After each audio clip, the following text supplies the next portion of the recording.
Te doy la bienvenida a los libros del saber. Te saludo también de confianza, Dr. Mark. Hoy conversaremos de una imagen emblemática dentro de la literatura de terror, como es el caso de Drácula. Pero como vimos en otros videos, también se encuentra representado en gran variedad de veces en el cine. Esta vez nos centraremos en el libro de Bram Stoker para hacer nuestro análisis precisamente del liderazgo que tenía la figura de Drácula sobre el mundo. Un liderazgo que nos pone a reflexionar en gran medida porque nos muestra que hay personas que ven al resto como simples instrumentos para su propósito. No se puede dejar de lado esta visión del mundo porque aunque Bram Stoker utilizó las palabras para denotar lo que pensaba Drácula, es un pensamiento muy recurrente que también permanece en nuestra sociedad.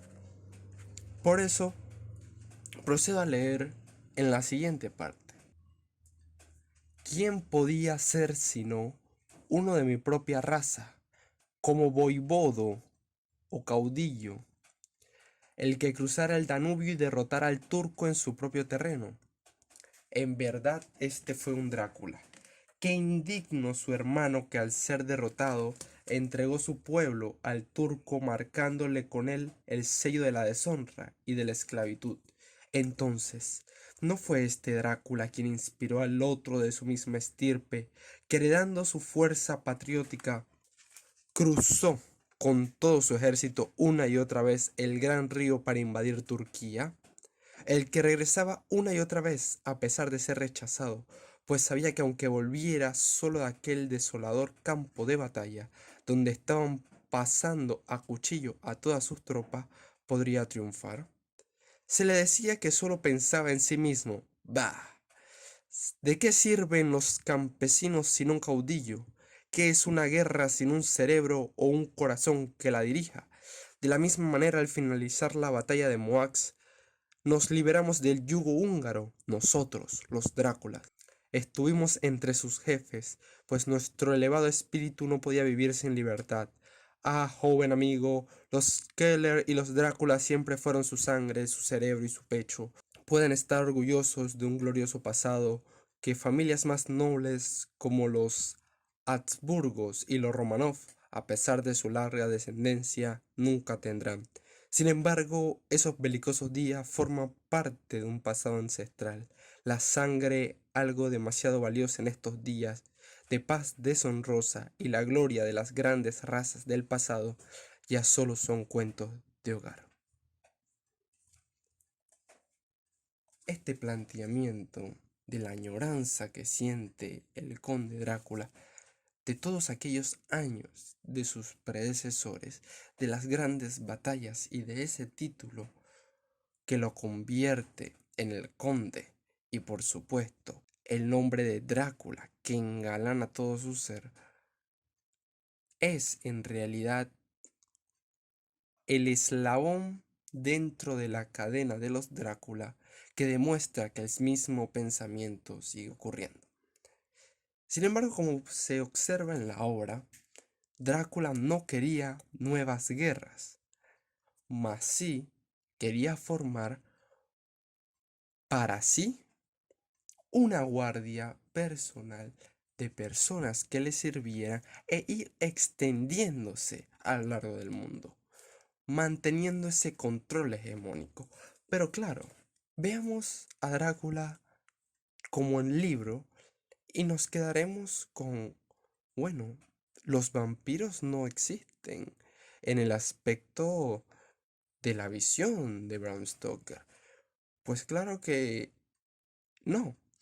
Pero si hay algo que sí podemos ver, es cómo apellidos y familias que tuvieron poder en un momento, en aras de volver a tener esa hegemonía, ese prestigio, ese liderazgo, como dice el propio Drácula, caudillismo, de que los pueblos, los indígenas, los campesinos, las personas, los sigan ciegamente. Estas familias que fueron benefactoras de guerras buscan crear nuevas guerras y ser juez y parte, ya sea en el aspecto económico, político o social, financiando bandos.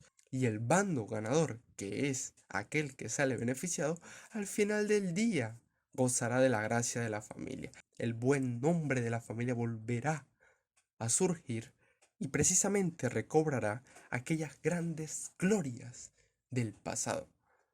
Y esto parece muy extraño para algunos, pero es una realidad, a veces muy triste, pero que sigue ocurriendo. Drácula no tiene miedo en ningún momento del cinismo, y mucho menos de expresar con claridad las cosas que piensa. Y esto se ve en diferentes pasajes de la obra. Sin embargo, hoy en día es mucho más peligroso porque no te lo dicen. No hay personas con intereses que te digan a la cara: voy a empezar tal guerra por el petróleo, voy a atacar ese país para obtener esto o para obtener lo otro. Simplemente son entramados que se van formando, que se ocultan bajo la pared de los poderes económicos, políticos y sociales que controlan la información que sale al mundo. Y este es un mensaje que nos debe hacer reflexionar. ¿Cómo una obra de ficción, de terror, nos puede parecer tan real? Hay un dicho que dice que la realidad supera la ficción, y tiene toda la razón. ¿Cómo es posible que hoy en día sigan existiendo cacicazgos, caudillismos, liderazgos a punta de dinero, donde la dignidad humana no vale de nada? ¿Cómo es posible que las mismas incertidumbres de los siglos pasados se siguen viviendo hoy? Países en Medio Oriente y en diversas partes del mundo en donde no hay una seguridad plena de que otro no te vaya a invadir, no te vaya a atacar. ¿Cómo es posible que los gobiernos opriman a sus pueblos y lo lastimen cuando se deben a ellos? ¿Cómo es posible todo esto?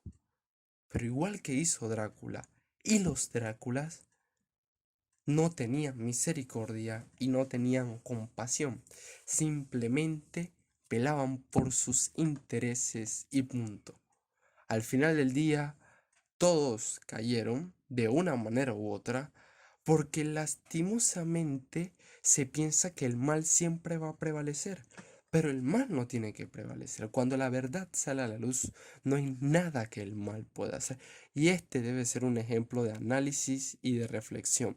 El mal existe, no lo podemos negar, porque vemos sus conceptualizaciones y sus expresiones en muchos eventos de la humanidad, desde guerras mundiales hasta genocidios en países apartados, países subdesarrollados, países de primer mundo que no intervienen en salvaguardar la vida de los del tercer mundo, del segundo mundo, que son términos que algunos dirán, bueno, pero ya son del pasado, pero sin importar si son del pasado o no, la realidad es que marcaban una diferencia en el nivel de desarrollo de los países.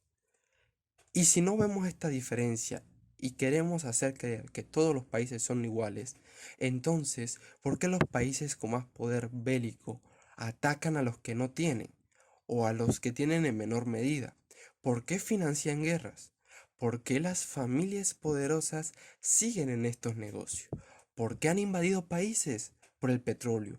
¿Por qué Occidente es solamente señalador de Estados Unidos, pero no de otras potencias que también actúan en intervención de otros países? Si todos actúan mal en igual manera, ¿por qué entonces no se hace una reflexión al llamado de la vida, de la dignidad humana, del ser.